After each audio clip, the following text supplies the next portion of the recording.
Other than death, all failure is psychological. Now, as I grew up with the knowledge that my very existence stemmed from adversity, I began to believe that I should do everything in my power to avoid failure.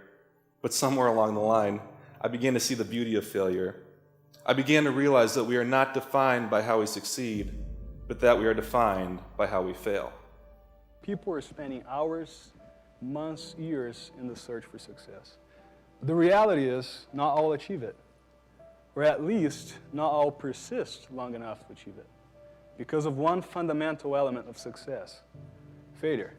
I break failure into two categories, micro or macro. A macro failure is dying. A macro failure is, filing Chapter 11 and going directly out of business. A macro failure is somebody you care about punching you physically in the face and saying, you're a piece of shit, I will never talk to you again. Mm-hmm. I deem almost everything else a micro failure, and I believe that most people look at micro failures and make them bigger than they are. Right. It's also important to understand that failure is not the same as quitting or using excuses to validate falling short of our potential. Embracing failure involves understanding that each time we do not succeed, we can use our failures as leverage to strengthen our resolve and to face our obstacles with newfound knowledge and fresh perspectives. All of you have failed before. I have failed many times before. And that is a fundamental part of success. The question then is, which one is greater? My desire to succeed or my fear to fail? And the great thing about this is that understanding how to use failure to change our own lives is just the tip of the iceberg. Like when I lose a big client, I have no choice. When somebody thinks I stink because they didn't like my talk because I cursed, I have no choice. When an event doesn't go as well as you want, you have no choice, it happened. Yeah. The question becomes, what are you gonna do about it? I wish to discuss 3 principles today that, if applied, will impact our lives now and forever. Number 1, don't quit too early.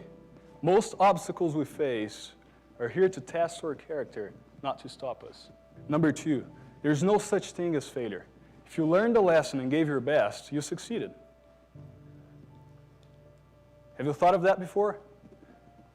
Because we usually measure failure or success by the outcome, not by the effort.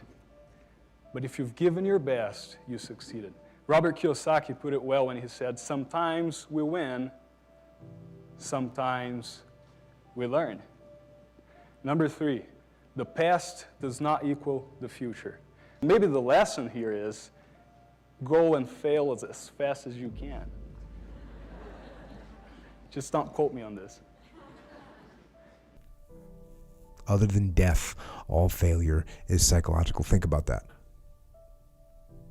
Just think about that. This failure, this upset, this catastrophe. Now, this does not mean that you won't lose some battles, because you will. We all will. But it does mean that as long as you don't surrender, as long as you don't give up, as long as you don't quit, then you haven't failed. It just means you've made a temporary tactical retreat. It means you've made a brief withdrawal so that you can regroup and reattack. You've gained experience, and you're still alive, and you have memories to make.